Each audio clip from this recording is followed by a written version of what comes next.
નમો અરિયંતાણમ, નમો સિદ્ધાણમ, નમો આયર્યાણમ, નમો વજ્જાયાણમ, નમો લોહે સૌ સાવણમ, એસો પંચ નમુકારો સૌ પાવપણાસણો, મંગલાણમ ચ સૌ બેસીમ બ્રહ્મમ વૈ મંગલમ, મંગલમ ભગવાન વીરો, મંગલમ ગૌતમ પ્રભુ, મંગલમ સ્થૂલભદ્રાદ્યા, જૈન ધર્મોસ્તુ મંગલમ. પ્રવચનનો વિષય છે અંતરિક્ષી તીર્થની અનોખી ગૌરવ ગાથા. એનો આજે પાર્ટ 3 છે. 2 પાર્ટની અંદરમાં આપણે ત્યાં સુધી વાત જોઈ કે ઈલચ રાજા, શિપાલ રાજાનો કોઢરોગ મટી ગયો. એને પરમાત્માના દર્શન કરવા માટેની જીદ પકડી અને પ્રભુના દર્શન કર્યા પછી આ પ્રતિમા અમને આપો, અમારા માનવ જાતના ઉપકાર માટે, માનવ લોકના ઉપકાર માટે આ પ્રતિમા અમને સુપરત કરો. અને આવી એની વિનંતીને જાણી, અતિશય આગ્રહને જાણી, આશાતના ન કરતા એવી કેટલીક સૂચનાઓ આપી અને આ પ્રતિમા જ્યારે અર્પણ કરવાની અંદરમાં આવી, પણ છદ્મસ્ત અવસ્થા, રાગ દ્વેષથી ભરેલા એવા રાજાએ જે એકાદ બે નાનકડી આસાધના કરી લીધી અને એના કારણે બન્યું છે એવું કે પ્રતિમા અત્યારે અંતરિક્ષની અંદરમાં, આકાશની અંદરમાં અધ્ધર 7 હાથ ઉપર સ્થિર બની ગઈ છે. રાજાએ પ્રતિમા પ્રાપ્ત કરી અધિષ્ઠાયક દેવતા પાસેથી.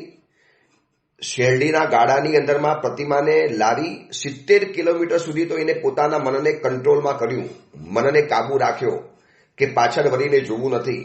પણ જે રીતે ઇઝીલી, બિલકુલ અવાજ વગર, નીરવ રીતે, શાંત રીતે, કોઈ પણ ખડખડાટ નહીં, કુછ બી અવાજ નહીં. અને આ જોયા પછી રાજાના મનની અંદરમાં સંશય પડ્યો, ડાઉટ પડ્યો અને પરમાત્મા તત્વ ઉપર કરેલી શંકા એ પણ એક નાનકડી આસાધના છે. કદાચ તમને ખબર હશે કે મેરુ પર્વત ઉપર જ્યારે પરમાત્મા મહાવીરનો જન્માભિષેકનો કાર્યક્રમ ચાલુ હતો, જન્માભિષેકની કલ્યાણકની ઉજવણી ચાલુ હતી અને એ સમયની અંદરમાં ઇન્દ્ર મહારાજાને મનની અંદરમાં એક નાનકડો ડાઉટ આવ્યો, નાનકડી શંકા આવી, નાનકડો સંશય જાગ્યો. इतने छोटे परमात्मा और इतना करोड़ों जल का अभिषेक प्रभु कैसे सह पाएंगे? પરમાત્માનું આ શરીર કેવી રીતે સહન કરી શકશે? આવો એક નાનકડો ઉભો થયેલો મનનો સંશય. અને તમને ખબર છે ને, પરમાત્માએ પોતાનો પ્રભાવ બતાવવા માટે નહીં, અરિહંત તત્વની કરેલી આસાધના, વ્યક્તિની આસાધના મહાવીરે સહન કરી છે. પણ અરિહંત તત્વની જ્યારે જ્યારે પણ આસાધના થઈ ત્યારે પરમાત્માએ પરચો બતાવી દીધો છે. મહાવીર ઉપર ઉપસર્ગો આવ્યા, મહાવીરે સહન કરી લીધા. પણ આ અરિહંત તત્વની આસાધના હતી. એક અરિહંત તત્વ ઉપરની કરેલો સંશય હતો, ડાઉટ હતો.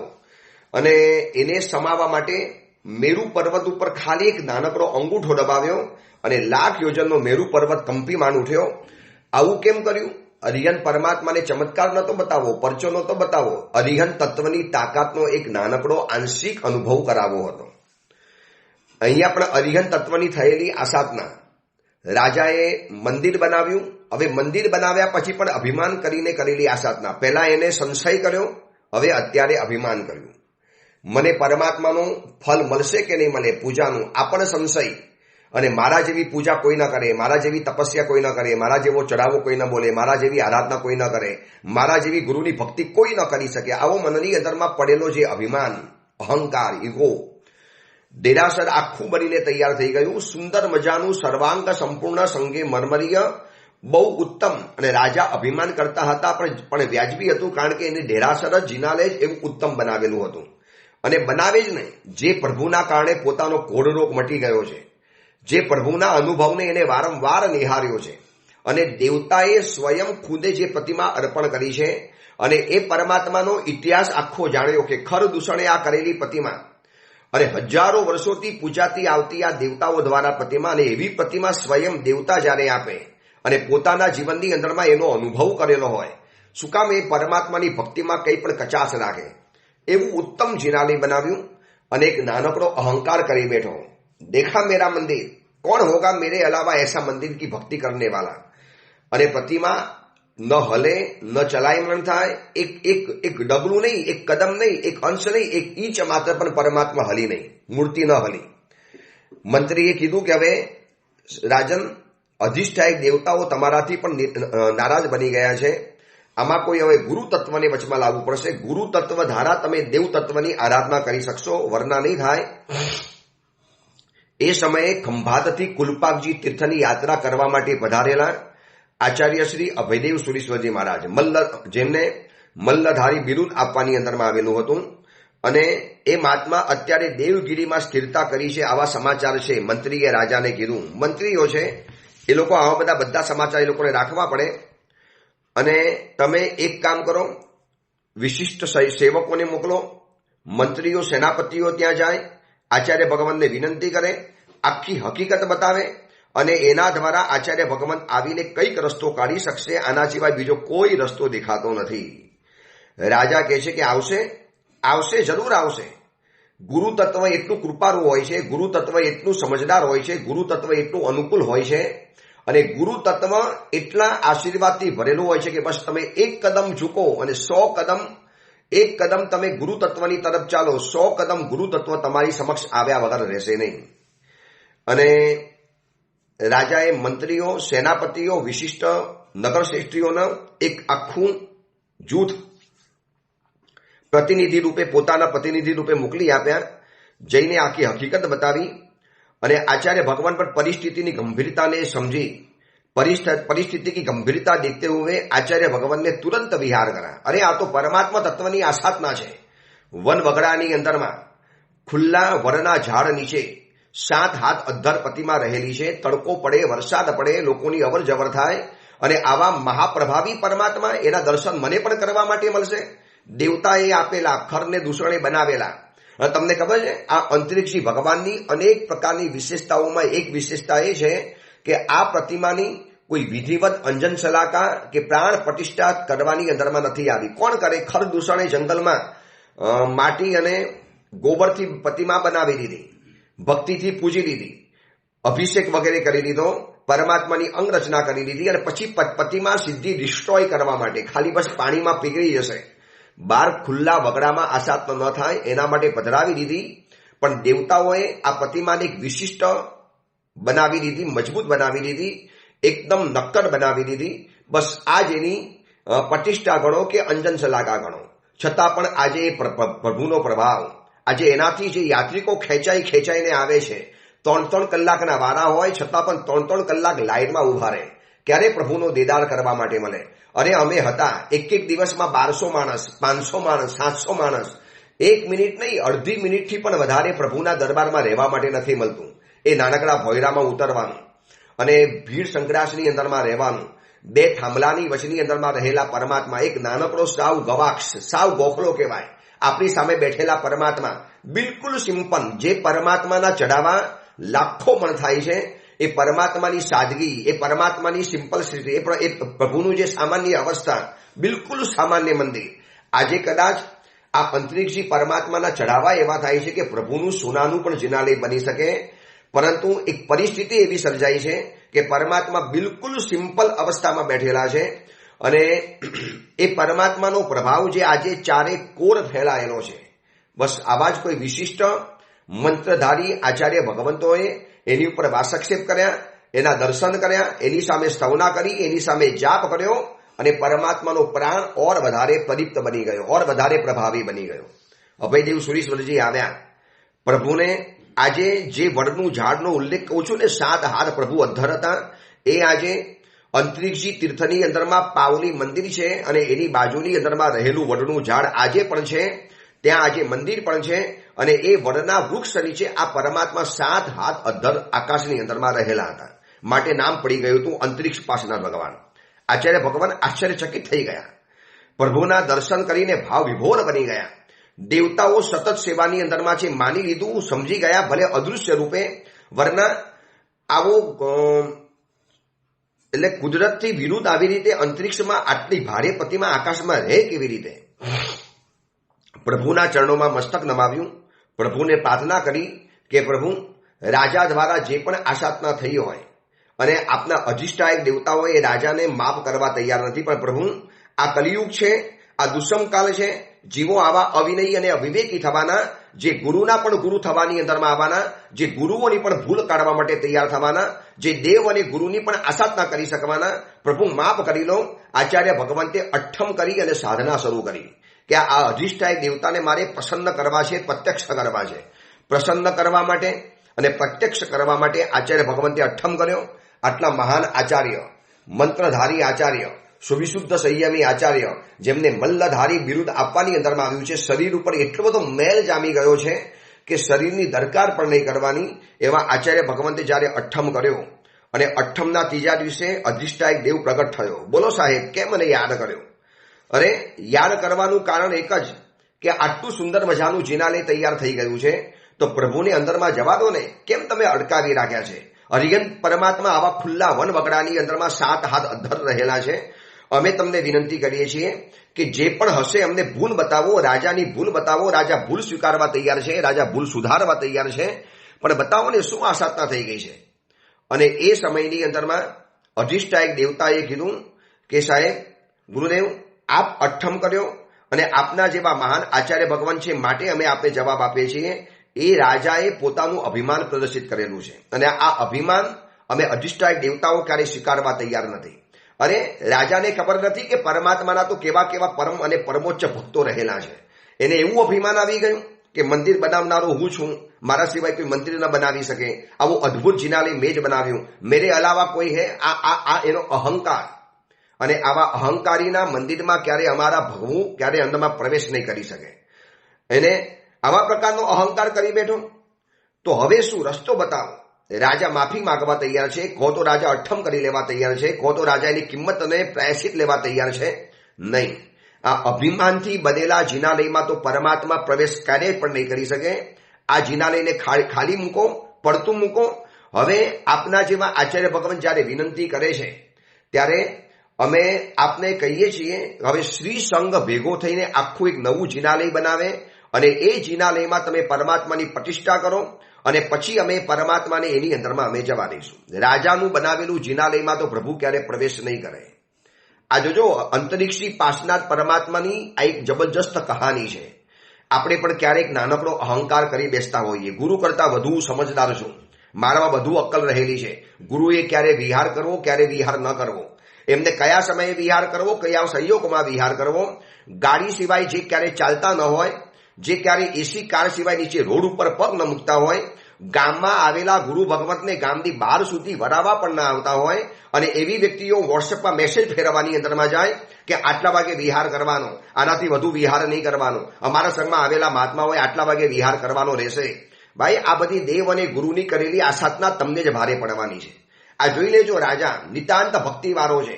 પ્રભુની કૃપાનો, પ્રભુના પ્રભાવનો પરચો જે લઈને બેઠેલો છે. શરીરનો કોડ રોગ મટી ગયો અને એની ભક્તિ ભાવના કારણે તો આપણે અંતરિક્ષી ભગવાનના દર્શન થયા છે. આપણે પહેલો આભાર તો માનવો જોઈએ ખરદૂષણનો, અને બીજો આભાર માનવો જોઈએ શિપાલ રાજાનો, જેનું નામ બીજું નામ ઇલચ રાજા હતું. એ રાજાએ આટલો બધો આગ્રહ ન કર્યો હોત, એ રાજાએ આટલી બધી જીત ન પકડી હોત, એ રાજાએ આટલી બધી આજીજી ન કરી હોત, અને એ રાજાએ મનની અંદરમાં લોખંડી સંકલ્પ ન કર્યો હોત, તો અંતરિક્ષી ભગવાન ક્યારે આ ધરતી ઉપર આવી ન શકત. છતાં પણ એવો રાજા અહંકાર કરી બેઠો અને દેવતાઓએ માફ ન કર્યો. એની બધી ભક્તિ અમે સમજીએ છીએ. આચાર્ય ભગવંતે બહુ સમજાવ્યું કે સરસ મજાનું જિનાલય છે, પ્રભુને શોભે એવું છે, પ્રભુને ઉચિત જિનાલય છે. રાજાએ હકીકતની અંદરમાં 2 નમૂન જિનાલય બનાવ્યું છે. નહીં, અભિમાનથી બનેલી વસ્તુઓની અંદરમાં અમે અમારા પ્રભુને ક્યારેય જવા નહીં દઈએ. અને શ્રી સંઘને આચાર્ય ભગવંતે એકઠો કર્યો કે હવે શ્રી સંઘ ભેગો થઈને નવું જિનાલય બનાવો. કોઈ ના પડે આવા પરમાત્મા માટે તો કોણ કરવા તૈયાર ન થાય? દરેક શ્રાવકગણ અને એ નગરના દરેક રહેવાસીઓએ સરસ મજાનું જિનાલય બનાવવાનું શરૂ કર્યું. અને પાર્શ્વ પ્રભુ રાજાએ બનાવેલા જિનાલયમાં પ્રવેશ ન કર્યો, પણ શ્રી સંઘે ભેગો થઈને જે નવું જિનાલય બનાવ્યું એમાં પરમાત્મા પ્રવેશ કરી શક્યા. અને એમ કહેવાય છે કે વિક્રમ સંવત 1142 એટલે કે 1142 વિક્રમ સંવત કહું છું, ઈસવીસન વાત નથી. આપણી બધી જ પરંપરા વિક્રમ સંવત પ્રમાણે ચાલે અને આ વિક્રમ સંવત તમારે સમજી લેવી જોઈએ. વિક્રમ સંવત 1142 મતલબ 1142 એટલે કે 1142 સાલ વર્ષ પહેલા મહાસુદ પાંચમના દિવસે એટલે કે વિક્રમ સંવત 1142 એટલે આજના પ્રમાણે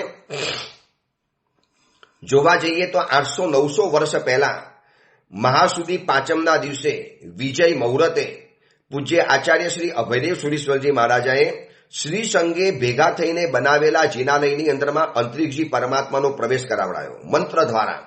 એવા મંત્રો બોલ્યા કે આકાશની અંદરમાં અદ્રસ્થિર થઈ ગયેલા મેરુ પર્વત જેવા અવિચલ અડોલ બિલકુલ ચલાયમાન ન થાય એવા પરમાત્માને મંત્ર દ્વારા આકર્ષિત કરી દેવી દેવતાઓને ખુશ કરી અધિષ્ઠાયક દેવતાઓની સહાયથી પ્રભુને જિનાલયમાં પ્રવેશ કરાવડાવ્યો. છતાં પણ પરમાત્મા 7 હાથ તો ઉપર રહ્યા. જિનાલયની અંદરમાં પણ 7 અંગુલ તો ઉપર જ રહ્યા પરમાત્મા. અહીંયા હિંગોલી નગરમાંથી જ્યારે લાવવાની અંદરમાં આવ્યા અને રાજાએ સંશય કર્યો ત્યારે વડના ઝાડ નીચે 7 હાથ અધ્ધર હતા. અને અભયદેવ સુરીશ્વરજી મહારાજાએ જ્યારે પ્રતિષ્ઠા કરી ત્યારે 7 અંગુલ આજની તારીખમાં અંતરિક્ષજી ભગવાન 1 અંગુલ એટલે કે 1 આંગળી નીચે જઈ શકે એટલા પરમાત્મા ઉપર છે, એટલા અધ્ધર છે આકાશની અંદરમાં. ગ્રેવિટીનો સિદ્ધાંત અહીંયા કશો જ કામ નથી લાગતો. ગુરુત્વાકર્ષણનો સિદ્ધાંત કોઈ પણ કામ નથી લાગતો. નાનકડું રૂ પણ આપણા હાથમાંથી છટક્યું એટલે સીધું જમીન ઉપર પડવાનું.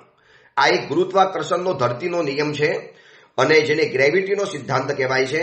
પરંતુ આટલી ભારેખમ પ્રતિમા વર્તમાન સમયના બધા જ સાયન્ટિસ્ટો પણ આશ્ચર્યચકિત છે. અને પરમાત્મા જમીનથી 1 અંગુલ આજે પણ ઉપર છે. એ સમયમાં પરમાત્મા 7 અંગુલ ઉપર રહ્યા અને ગામે ગામથી લોકો દર્શન કરવા માટે આવતા ગયા. સંપત્તિ વધતી ગઈ, લોકોનો વાસ વધતો ગયો, લોકો આવતા ગયા.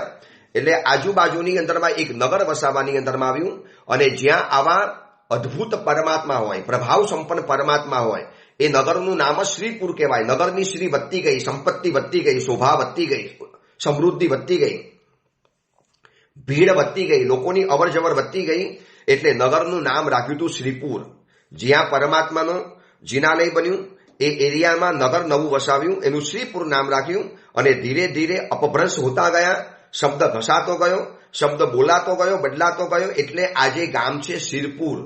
આજે અંતરિક્ષજી ભગવાન અંતરિક્ષજી કહેવાય. આપણે કહીએ ને ક્યાં જાવ છો? અંતરિક્ષજી તીર્થમાં. પણ અંતરિક્ષજી પાછના જ ભગવાન છે. પણ કયા ગામમાં છે? શ્રીપુર. અસલ નામ હતું શ્રીપુર. અને ધીરે ધીરે ધીરે ધીરે પ્રભુનો પ્રભાવ વધતો ચાલ્યો. એટલો બધો વધતો ચાલ્યો. ગામ નગરથી લોકોની યાત્રાઓનો પ્રવાહ આવતો ગયો. 7 અંગુલ જમીનથી અધ્ધર રહેલા પરમાત્મા લોકો આશ્ચર્યચકિત થઈ જાય. લોકો એક જ જય બોલાવે, અંતરિક્ષ પાસનાથ ભગવાન કી જય હો, અંતરિક્ષ પાસનાથ ભગવાન કી જય હો. અને અંતરિક્ષ ભગવાન આકાશમાં અધ્ધર હતા માટે અંતરિક્ષજી ભગવાન કહેવાતા હતા. આ બાજુ પાટણની અંદરમાં એક મુનિ ભગવંત હતા અને મુનિ ભગવંતને અચાનક બંને આંખોની રોશની ચાલી ગઈ.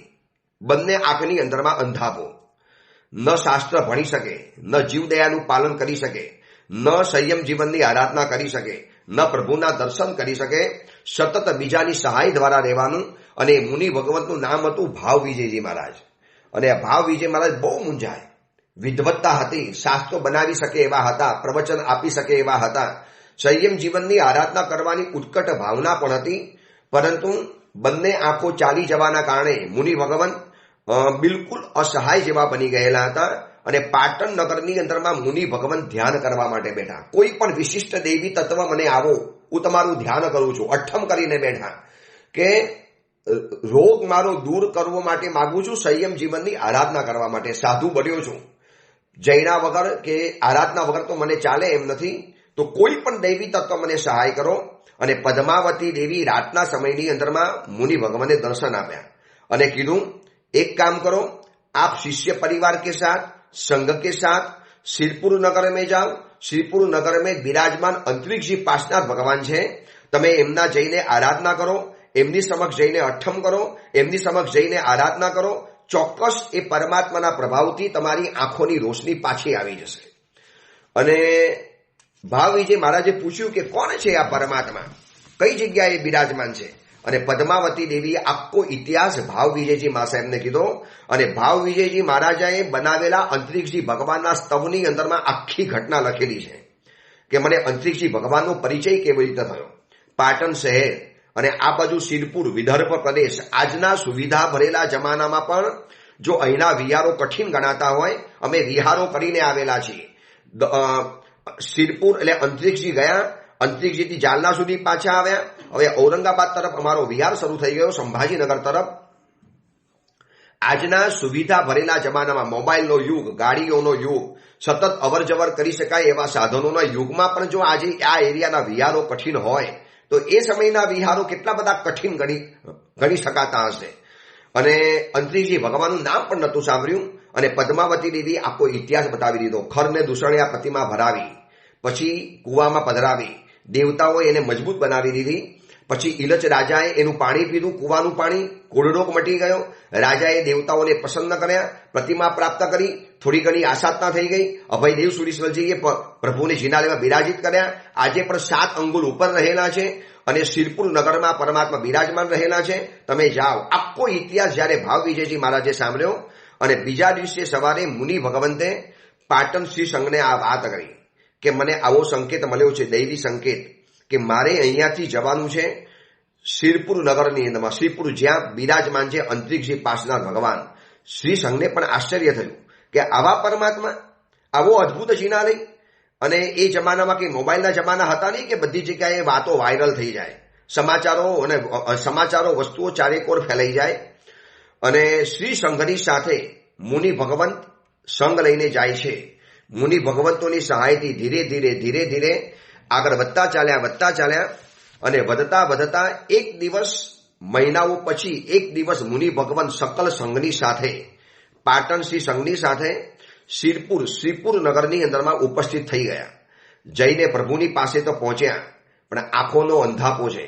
સાથે રહેલા મુનિ ભગવાન કે મુનિ ભગવાન સામે રહેલા અંતરિક્ષી ભગવાન છે, જો સામે દેખાય છે, અમારી સમક્ષ છે, શ્યામ વર્ણની પ્રતિમા છે, મસ્તક ઉપર સરસ મજાનો નાગ ફણા ફેલાવીને રહેલો છે, આજુબાજુની અંદરમાં નાગે પોતાની ફણા ફેલાવેલી છે. પરમાત્માનું હસતું મુખારવિંદ છે, એમની આંખો કરુણાથી ભરેલી છે. જો મુનિ ભગવાન, અમે દર્શન કરી રહેલા છીએ, અમે અમારી આંખોને ધન્ય બનાવીએ છીએ. કેવું અદ્ભુત પરમાત્માનું જિનબિંબ રહેલું છે. પણ મુનિ ભગવંતને આંખે અંધાપો, દેખાતું નથી. आंखमाती झरमर झरमर आंसू की धार चाले. प्रभु आप सभी को दर्शन देते हो, मुझे दर्शन प्राप्त नहीं होगा. प्रभु मेरा ऐसा कौन सा कम नसीब, मैंने ऐसी प्रभु मारू आવું કેવા પ્રકારનું કમ ભાગ્ય છે. પ્રભુ મને તમારા દર્શન ન મળે. હે હર્ષવર્ધન કુલદીપક, હે વામાનંદન, હે તોન જગતના નાથ, હે પરમ પ્રગટ પ્રભાવી પરમાત્મા પાસનાર પ્રભુ, આપ મને દર્શન આપો, મારે દર્શન કરવા છે. પ્રભુ મને તમારી સમક્ષ દર્શન અને ધ્યાન કરવું છે. સકલ સંગ દર્શન કરે છે પણ ભાવ વિજયજી મહારાજને દર્શન થતા નથી. ભાવ વિજય મહારાજે દૈવી સંકેત પ્રમાણે અઠ્ઠમ શરૂ કર્યો. અઠ્ઠમ કરતા કરતા, જાપ કરતા કરતા અવિરત આંસુની ધાર ચાલે. પ્રભુ આપના દરબારે આવ્યો છું, આપના સિવાય હવે કોઈ મારો ઉદ્ધાર નથી. પ્રભુ દુનિયાનો કોઈ ડોક્ટર, કોઈ વૈદ્ય, કોઈ હકીમ, કોઈ મને પ્રભુ મારી આંખને પાછી નહીં આપી શકે. આપ ચક્ષુ દયાનમ છો. પ્રભુ આપ ચક્ષુને આપનારા છો. પ્રભુ આપનું વિશેષણ રોજ બોલીએ છીએ, અભય દયાનમ ચક્ષુ દયાનમ. પરમાત્મા આપ ચક્ષુને આપો. પ્રભુ મને ચક્ષુ આપો. મારા દ્રવ્ય અને ભાવ ચક્ષુ બંને ચાલી ગયા છે. પ્રભુ મને ચક્ષુ આપતા જાઓ. શ્રદ્ધાથી કરેલો જાપ દૈવી સંકેત પ્રમાણે અહીંયા આવેલા હતા અને પ્રભુને એક પ્રભાવ ફેલાયો અને જે બીજી કોઈ દવા કારગર ન થઈ. અને અઠ્ઠમના ત્રીજા દિવસે જાણે કે એક વૃક્ષ ઉપર નવા પાંદડા કેવા ઉગી જાય એવી રીતે મુનિ ભગવતની આંખો ખુલી, રોશની પાછી આવી ગઈ અને મુનિ ભગવાન પ્રભુને જોતા થઈ ગયા. સતસંગને કે મને પ્રભુ દેખાય છે, આ રહ્યા પરમાત્મા. આ પ્રભુનું મુખારવિંદ, પ્રભુના મસ્તક ઉપર રહેલી ફણા, પ્રભુનો શ્યામ વર્ણ, કેવા અદ્ભુત પરમાત્મા છે. હવે જે પરમાત્માના પ્રભાવે ગયેલી આંખો પાછી આવી ગઈ હોય અને આ ચમત્કાર પોતાના જીવનમાં અનુભવ્યો હોય, શું મુનિ ભગવંતે પ્રભુની સ્તવના કરી હશે? જે મુનિ ભગવંતે પોતાના જીવનમાં પ્રભુનો આવો અનુભવ સાક્ષાત કરેલો હોય અને પ્રભુની સ્તવના કરતા ગયા, આરાધના કરતા ગયા અને આંખો આવ્યા પછી રાતના સમયની અંદરમાં જ્યારે સૂતા છે ત્યારે વળી પાછા અધિષ્ઠાયક દેવતાઓએ કીધું કે મુનિ ભગવાન, જેમ તમારી આંખોનું તેજ પાછું આવી ગયું છે, બસ હવે એ પરમાત્માનું જિનાલય હવે જીર્ણ થઈ ગયું છે, વર્ષો થઈ ગયા જિનાલયને. જેમ તમારી આંખોનો ઉદ્ધાર થયો એમ જિનાલયનો પણ પાટણ શ્રી સંઘ દ્વારા ઉદ્ધાર કરાવડાવો. અને મુનિ ભગવાન બાકી લાગે જે પ્રભુએ પોતાના જીવનનું સર્વસ્વ પાછું આપ્યું, જે પ્રભુથી પોતાની આંખો પાછી મળી, એ પ્રભુ માટે શું ન કરી શકાય. પાટણ સંઘને પ્રેરણા કરી અને પાટણ સંઘે પણ પ્રભાવ જોયો પરમાત્માનો અને પાટણ શ્રી સંઘે જિનાલયનું નિર્માણ કર્યું. વિક્રમ સંવત 1775 મતલબ 1775 ની અંદરમાં, મતલબ 1775, એટલે કે જૂનું દેરાસર બન્યાના 700 વર્ષ પછી, આ એક 600-700 વર્ષ પછી એક નવું જિનાલય ભાવ વિજયજી મા સાહેબની પ્રેરણા દ્વારા બનાવવાની અંદરમાં આવ્યું અને એની પ્રતિષ્ઠા ચૈત્ર સુદ છઠ રવિવારના દિવસે એ જિનાલયમાં પ્રભુની પ્રતિષ્ઠા થઈ. મતલબ આજથી 360 વર્ષ પહેલા 360,000 વર્ષ પહેલા આ પરમાત્માની પુનઃ પ્રતિષ્ઠા થઈ. ખર દૂષણે પ્રતિમા બનાવી, કુવાની અંદરમાં ગઈ, એમાંથી સિપાલ રાજાએ પુનઃ પ્રાપ્ત કરી અને સૌથી પહેલા પરમાત્માને જિનાલયમાં સ્થાપિત કર્યા અભયદેવ સુરેશ્વરજી મહારાજાએ. એના કેટલાય વર્ષો પછી આ ભાવ વિજયજી મહારાજાએ પરમાત્માનો પ્રભાવ અનુભવ્યો અને 360 આજથી 360 વર્ષ પહેલા એ પરમાત્માની, આજે આપણે જે પરમાત્માને જોઈ રહેલા છીએ એ પરમાત્માની પ્રતિષ્ઠાને 360 વર્ષ થયા અને એ પરમાત્માની પ્રતિષ્ઠા સંપન્ન થઈ ગઈ. છતાં પણ નવા બનેલા જિનાલયમાં પરમાત્મા પહેલા 7 હાથ 18 હતા, પછી 7 અંગુલ ઉપર હતા, હવે પરમાત્મા 1 અંગુલ ઉપર રહ્યા. એ જમાનામાં આજથી 360 વર્ષ પહેલા ભાવ વિજયજી મા સાહેબે લખેલું છે. પૂજ્ય હીર સુરીશ્વરજી મા સાહેબના શિષ્ય, જહાંગીર રાજાના ઉપદેશક સેન સુરીશ્વરજી મા સાહેબના શિષ્ય, જેમને યવન જેવાની પાસેથી પણ જીવદયાનું પાલન કરાવડાવ્યું, એવા ભાવ વિજયજી મહારાજાએ પોતે બનાવેલા ચરિત્રની અંદરમાં લખ્યું છે કે 1775 ની અંદરમાં મેં અંતરિક્ષજી ભગવાનના દર્શન કર્યા, એમની દ્વારા મારી આંખો પુનઃ પ્રાપ્ત થઈ અને એ પરમાત્માનો પ્રભાવને પામી અને દેવી સંકેત દ્વારા દેવતાઓએ સંકેત આપ્યો, એટલે અમે ત્યાં જિનાલયની પ્રતિષ્ઠા કરી અને એ જિનાલયને બન્યાને 360 વર્ષ પરિપૂર્ણ થયા. બસ આ પરમાત્માનો ઇતિહાસ. ત્યારથી પરમાત્મા આપણી સમક્ષ બેઠેલા છે દર્શન આપવા માટે. હવે મનમાં વિચાર એ આવે કે જિનાલય આવું કેમ બનાવ્યું? આવું કાળા પથ્થરોથી બનેલું, એક ના ઝૂકીને અંદરમાં જવાનું, વળી પાછું 4 પગથિયા ઉપર ચડવાના. એ પાછા પગથિયા એટલા મોટા મોટા પગથિયા છે કે વૃદ્ધ વ્યક્તિઓનું કામ. તમે જોજો જિનાલયની અંદરમાં મોટા ભાગે વૃદ્ધ વ્યક્તિઓ તમને જોવા જ નહીં મળે, યુવા વ્યક્તિઓ જ આવી શકશે. આ જિનાલયની ખાસિયત છે. વૃદ્ધમાં વૃદ્ધ વ્યક્તિ એકવાર શંખેશ્વર જઈ શકશે, શત્રુંજય તીર્થની યાત્રા ડોલી દ્વારા કરી શકશે, પરંતુ અંતરિક્ષજી પરમાત્માનું જિનાલય જેવું બનેલું છે કે જેમાં પગની તાકાત ન હોય, જેની પાસે શરીરની શક્તિ નથી, શરીર બળ નથી, એ વ્યક્તિ અહીંયા યાત્રા કરી જ નહીં શકે. એટલે મેં જિનાલયમાં જેટલો વખત રહ્યો, આરાધના કરી, અમે જેટલા જિનાલય પરિસરમાં ફર્યા, વયોવૃદ્ધ વ્યક્તિઓ યાત્રા કરવા માટે આવશે પણ અંદર જઈ નથી શકતા. એટલું બધું ઝૂકીને જવાનું, એટલા બધા પગથિયા નીચે ઉતરવાના, એક ઊંડા પગથિયા, સહેજ ચૂક્યા તો કદાચ માથું પણ ફૂટી શકે. તો આવું જિનાલય કેમ બનાવ્યું? તો ઇતિહાસ એવો છે કે જ્યારે ભાવ વિજયજી મહારાજાએ સ્વયં આ જિનાલયનું નિર્માણ કરાવડાવ્યું ત્યારે ભારત ઉપર મોગલોનું આક્રમણ જબરજસ્ત ચાલુ હતું. હિન્દુસ્તાન આ યવન જેવા મોગલોથી પરાજિત રહેલું હતું. રોજ મંદિરોની તોડફોડ થાય, મૂર્તિઓ તૂટે, સાધુ સાધ્વીજીઓની હત્યા થાય અને આવા વિશિષ્ટ પરમાત્માને નુકસાન ન પહોંચે એટલા માટે બહારથી ગુંબજ બનાવ્યો. મુસલમાનને એમ લાગે કે જાણે કે અમારી કોઈ મસ્જિદ છે, એટલે લોકો આવે જ નહીં તોડવા માટે.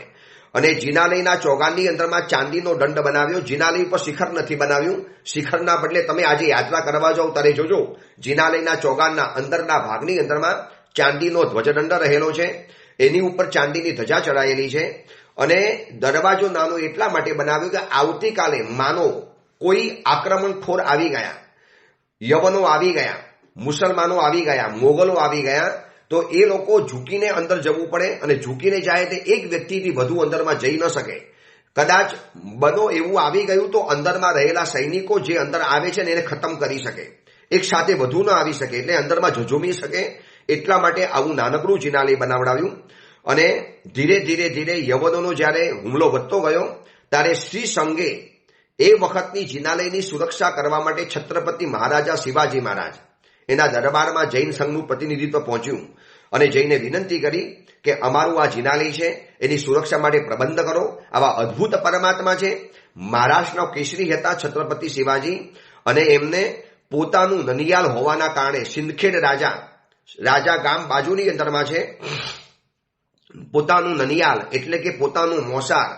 આજે પણ અમે બિહારમાં જઈએ ત્યારે સિંદખેડ રાજા આવે છે, સિંદખેડ રાજા, અને એ રાજાના નામનું ગામથી ત્યાંના જે સરદારો હતા ને એ સરદારોને કીધું કે તમારે આ જિનાલયની સુરક્ષા કરવાની, એટલે એને પોલકર કહેવાતા હતા. ધીરે ધીરે એ લોકોને પોલકર કહેવાય. એ મંદિરની સુરક્ષાનો હવાલો એ પોલકરને આપેલો હતો અને વર્ષો સુધી આ લોકોએ એ જિનાલયને સાચવ્યું, સંભાળ્યું. પણ ધીરે યાત્રિકોનો પ્રવાહ વધતો ચાલ્યો એટલે પોલકરોએ શું કર્યું? મંદિરના માલિક બની ગયા. મંદિરની આવક, મંદિરના આભૂષણો, મંદિરમાં થતી ઉપજ, પૈસા, ભંડારના પૈસા બધા પોતે હજમ કરી લેવાની અંદરમાં આવ્યા. હવે આ પોલકરોને કોણ હટાવે? જેને સુરક્ષા માટે રાખેલા હતા એ સમસ્યા બની ગયા. હવે આ પોલકરોની સામે લડવા માટે શ્વેતાંબર મૂર્તિ પૂજકો ઓછા પડતા હતા, ત્યાં સંખ્યા ઓછી હતી. માટે આપણે દિગંબરોનો સાથ લીધો કે ભાઈ તમે પણ આવો ને. આપણે એમ માન્યું કે એ પણ જૈનો છે ને આપણા પણ જૈન બંધુ છે, આપણને સહાય કરશે. ત્યારે ખબર હતી ને કે વળી પાછી સમસ્યા હટાવવા માટે જેનો સાથ લઈએ છીએ એ સમસ્યા બની જવાના છે. અને આ તમને ટૂંકમાં ઇતિહાસ બતાવી દઉં. ઈસવીસન 1901ની અંદરમાં કંધે સે કંધે મિલાકર 11 શ્વેતંબર અને 11 દિગંબર પક્ષકારો ભેગા થઈ અને વાસીમની કોર્ટની અંદરમાં કેસ લડ્યા, જેનાથી પોલકરોને તો હટાવી દીધા. હવે ધીરે દિગંબરોની સમસ્યા શરૂ થઈ ગઈ. એમને પણ હક માંગ્યો કે અમને પણ પ્રભુની પૂજા આપો, અમે પણ મંદિરના હકદાર છીએ. ભાઈ અમે તમને ખાલી શ્વેતાંબર મૂર્તિ પૂજકનું દેરાસર છે, તમને જૈનના નાતે અમે તમને સાથે કેસ લડવા માટે લીધેલા હતા. હવે એ લોકોનો પણ આગ્રહ વધતો ચાલ્યો અને એ સમયના આપણા ઉદારમના મહાપુરુષો જે પણ હશે શું સમજીને રિવાજ શરૂ કર્યો હશે. ઠીક છે, તમે પણ દિવસમાં 3 કલાક પૂજા કરી લેજો. ઠીક છે, તમે તમારી રીતે માત્ર દૂરથી પૂજા કરવાની, દર્શન કરવાનો અધિકાર, પૂજા નહીં કરવાની. આવી રીતે પરમાત્માની દર્શન કરવાનો છૂટ આપી અને ધીરે એ સમસ્યા વધતી ચાલી અને આજની તારીખમાં એવી હાલત છે કે દર 3 કલાકે પરમાત્માના વારા બદલાતા જાય. એટલું બધું અંદરમાંથી દુઃખ થાય. પ્રભુના ચક્ષુ કાઢી લેવામાં આવે, પ્રભુનું તિલક કાઢી લેવામાં આવે, પ્રભુને એક અલગ રીતે પૂજા કરવામાં આવે. આપણી શ્વેતાંબર મૂર્તિ પૂજકની પદ્ધતિ આશાતના મુક્ત પૂજા કરવાની અને એ લોકો આશાતના યુક્ત પૂજા વગેરે કરે. આજની તારીખમાં એ ચલાવી લેવું પડે છે, જોવું પડે છે. કોર્ટમાં કેસ ચાલે, વર્ષોથી ચાલે. કરોડો રૂપિયાની પાયમાલી થઈ ગઈ, લોહી લુવાણ થઈ ગયા. બંને જણાના સંઘર્ષો ચરમસીમા ઉપર પહોંચ્યા. પણ આજે એમ છે કે 3 કલાક શ્વેતાંબર, 3 કલાક દિગંબર, 3 કલાક શ્વેતાંબર, 3 કલાક દિગંબર, 16 કલાક જિનાલય ખુલ્લું રહે છે. સવારે 6 વાગે ખુલે છે, રાતના 10 વાગે જિનાલય માંગલિક થાય છે. ઇન બિટવીન વારા બદલાતા જાય. ક્યારેક 3 કલાક પહેલો આપણો આવે, 3 કલાક પછી એમનો આવે. જે છે રડતી આંખે આજે આપણે આ વાસ્તવિકતા સ્વીકારવી પડે એમ છે.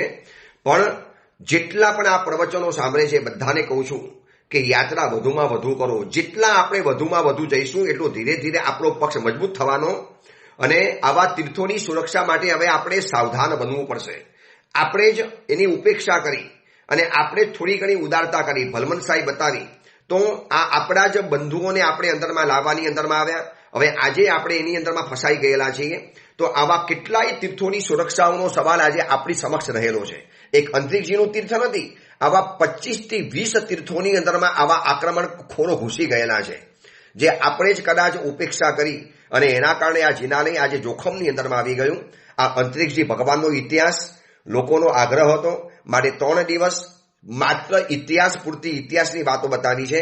એ સિવાયની વાતો તો તમે જ્યારે જોશો ત્યારે ખબર પડશે કે કેવી પરમાત્માની જાહુ જલાલી પણ છે અને સાથે દુર્દશા પણ છે. આટલા અદ્ભુત પરમાત્મા, કરોડો રૂપિયાના ચડાવા થાય છે વર્ષ દરમિયાન, કરોડો રૂપિયાની ઉપજ છે દેવદ્રવ્યની. પણ આપણે પ્રભુના જિનાલયમાં એક ઈંટ પણ મૂકી શકતા નથી. આપણે દુઃખ થાય કે પ્રભુનું કેવું સુંદર મજાનું જિનાલય હોવું જોઈએ. આ તો રાજાઓનો રાજા છે, એનો દરબાર કેવો ભવ્ય હોવો જોઈએ, એ પ્રભુનું સિંહાસન કેવું અદ્ભુત હોવું જોઈએ, એ પ્રભુનો ભભારો કેવો સુંદર મજાનો આલિશાન હોવો જોઈએ. આના માટે તો જેટલું કરીએ એટલું ઓછું છે. પણ જિનાલયની અંદરમાં એક ખિલ્લી સુદ્ધા પણ આપણે મારી શકતા નથી. જે જબકી કોર્ટનો ચુકાદો આપણી ફેવરમાં છે. પ્રતિમા શ્વેતાંબર મૂર્તિ પૂજક પરંપરાની છે અને બધું જ આપણી ફેવરમાં હોવા છતાં આપણે કોક જગ્યાએ ઢીલા પડીએ છીએ. આપણી પાસે હિંમત, જનૂન, પાવર, સંખ્યાબળ, એકતા એનો એટલો બધો અભાવ છે કે આવા તીર્થો આપણે ધીરે ગુમાવતા ગયા. હજી પણ જૈનોએ જાગવાની જરૂરિયાત છે. તીર્થોની યાત્રા કરતા જાઓ. વેકેશનની અંદરમાં માથેરાન, લોનાવાલા, ખંડાલા આવા હિલ સ્ટેશનના બદલે આવા તીર્થોની અંદરમાં યાત્રા કરો. વધુમાં વધુ તીર્થોની અંદરમાં સમય ગુજારો. જઈને થોડુંક ધ્યાન રાખો, શું તીર્થની હું સુરક્ષા કરી શકું, આવું મનમાં ભાવના પેદા કરો તો ફરી વખત આવા સંકટો જીવનની અંદરમાં નહીં આવે. ચલો આ અંતરિક્ષી ભગવાનની કથાને અહીંયા પરિપૂર્ણ કરું છું. આવતીકાલથી વળી પાછું આપણું પ્રવચન જે રાબેતા મુજબનું છે, નવી સવાર નવો વિચાર, એને શરૂ કરી લઈશું. અંતરિક્ષી તીર્થની યાત્રા અમે ચાલીને કરી, મેં તમને બોલીને યાત્રા કરાવડાવી. ફરી વખત જાઓ ત્યારે આખો ઇતિહાસ તમારી સમક્ષ તાતૃશ થઈ જશે. એ જ મંગલ કામના મંગલ ભાવના. જીનાગના વિરુદ્ધ કાંઈ પણ બોલાયું